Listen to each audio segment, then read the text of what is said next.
Pode falar. Depois você encontra aqui. Aqui. Hoje é dia de São José, né, Zé?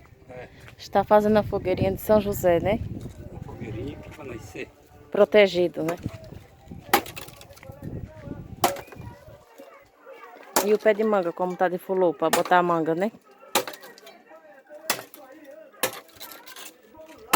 Gente, desde já se inscreva, deixe seu like, seu comentário, seu link, né, Zé? É. Hoje faz um ano, né, Zé? Que graças a Deus São José fez o nosso pedido, né? E meu avô sempre fazia uma fogueirinha de São José.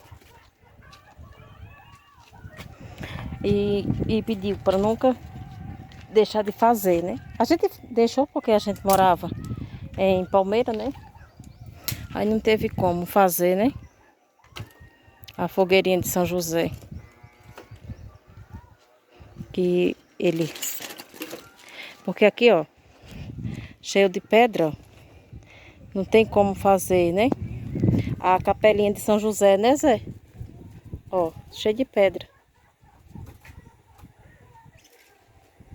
Aí não tem como fazer a capelinha que nele queria.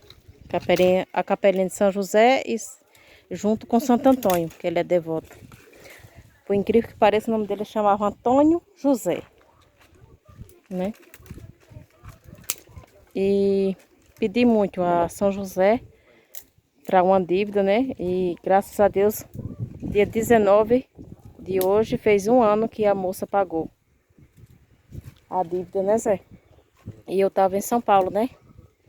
Na casa de seu José, conhecendo os filhos dele. Então, gente, é uma história bem bonita, né, Zé? Graças a Deus, São José vai proteger a gente, né? E com fé em Deus a gente vai realizar o sonho do meus avós. Tanto da minha avó como do meu avô, né? Que ela já ligou pedindo para fazer a fogueirinha. Oi.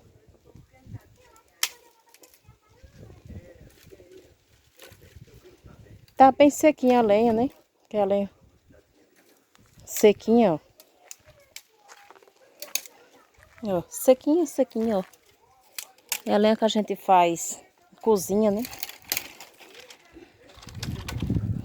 Então é isso, gente. Deixe de já. Se inscreva, deixe seu like. Que a gente já ajeitou tanta coisinha por aqui, não foi, Zé? Graças a Deus. A gente quer ajeitar muito mais, né?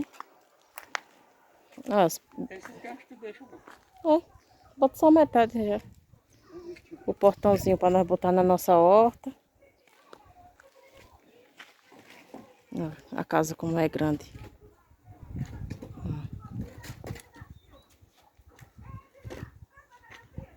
Com fé em Deus, um dia a gente compra, né, José? Essa